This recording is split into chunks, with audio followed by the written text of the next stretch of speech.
Juste avant que la vidéo commence, je me présente, je suis le trader du dimanche et si tu veux devenir autonome en bourse, tous les liens sont dans la description, donc pense à aller y faire un tour.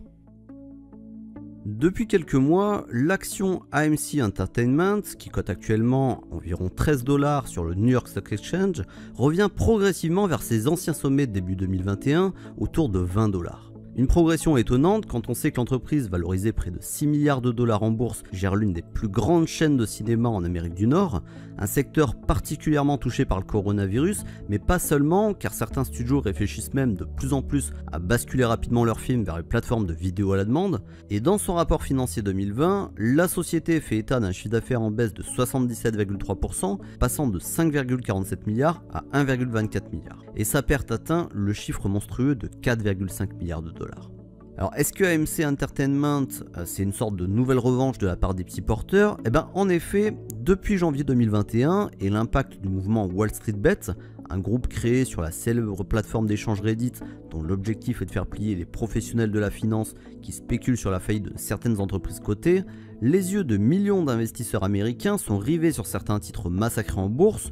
Pourquoi? Eh bien tout simplement en raison de leur ascension fulgurante, plus de 1900% en quelques mois pour GameStop, dont j'avais déjà parlé dans une vidéo précédente, exploit rendu possible par l'effet short squeeze, un mécanisme qui se produit lorsque les acheteurs forcent les vendeurs à découvert à déboucler leur position en perte en achetant massivement des actions sur le marché, ceci afin d'entretenir mécaniquement la hausse d'un titre en raison du manque de liquidité. Pourtant, même si pour beaucoup la mascotte de cette histoire représente l'action GameStop, elle n'est pas la seule à avoir fait l'objet de ce phénomène et les traders particuliers à la recherche de la moindre opportunité sont désormais à la recherche constante de nouvelles pépites susceptibles de connaître le même destin en bourse. Pour rappel, le titre AMC Entertainment a connu une véritable descente aux enfers ces dernières années, avec un titre qui oscillait dans une fourchette comprise entre 20 $ et 30 $ jusqu'en 2016, le cours s'est effondré par la suite dans la tranche inférieure, c'est-à-dire entre 10 $ et 20 $, à partir de 2017, et ce jusqu'à l'été 2019. Les déboires se sont pas arrêtés là, car le titre atteindra par la suite moins de 2 $ en mars 2020, période marquée par le confinement des populations sur une majorité du globe. Et c'est en janvier 2021, avec la coalition de plusieurs milliers, voire millions de traders particuliers, que l'information concernant la part conséquente de positions vendeuses sur le titre a été relayée dans le grand public au point de faire peur aux fonds spéculatifs. Et c'est ce qui a engendré une hausse substantielle de l'action en direction des 20 $. Mouvement qui a été rapidement stoppé d'ailleurs lorsque la plupart des intermédiaires financiers ont interdit, ou du moins limité, la possibilité d'acheter de nouvelles actions sur les marchés.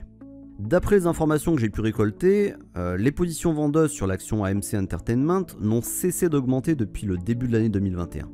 D'après un tableau tiré de la plateforme Ortex, un fournisseur de données boursières payant basé à New York et Londres, l'évolution est progressive. Depuis la fin de l'année 2020, le pourcentage de positions vendeuses par rapport au flottant était de 7,30% et fin avril, ce pourcentage il est passé à plus de 16%.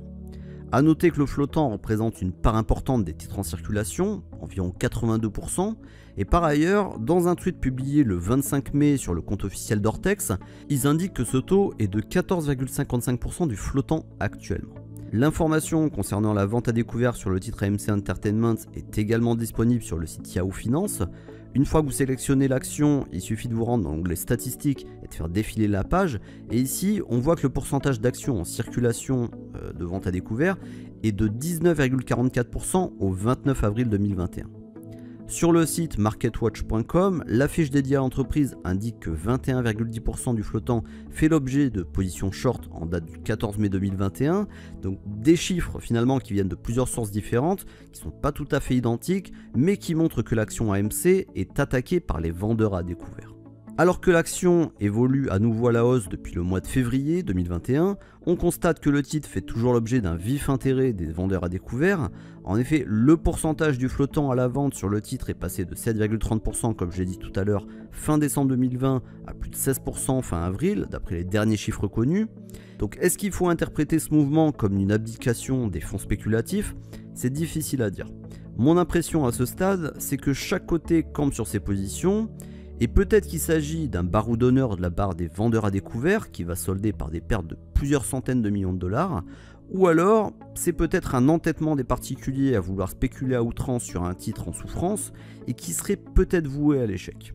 En tout cas, ce que vous devez savoir, c'est que la plupart des courtiers français en ligne proposent d'acheter ou vendre l'action américaine AMC Entertainment. Le broker XTB, par exemple, propose les actions US dans le cadre de son offre de courtage sans commission. Donc quoi que vous fassiez, pensez quand même à faire attention à bien être conscient des risques du trading, à savoir la possibilité de perdre une partie ou la totalité du capital investi.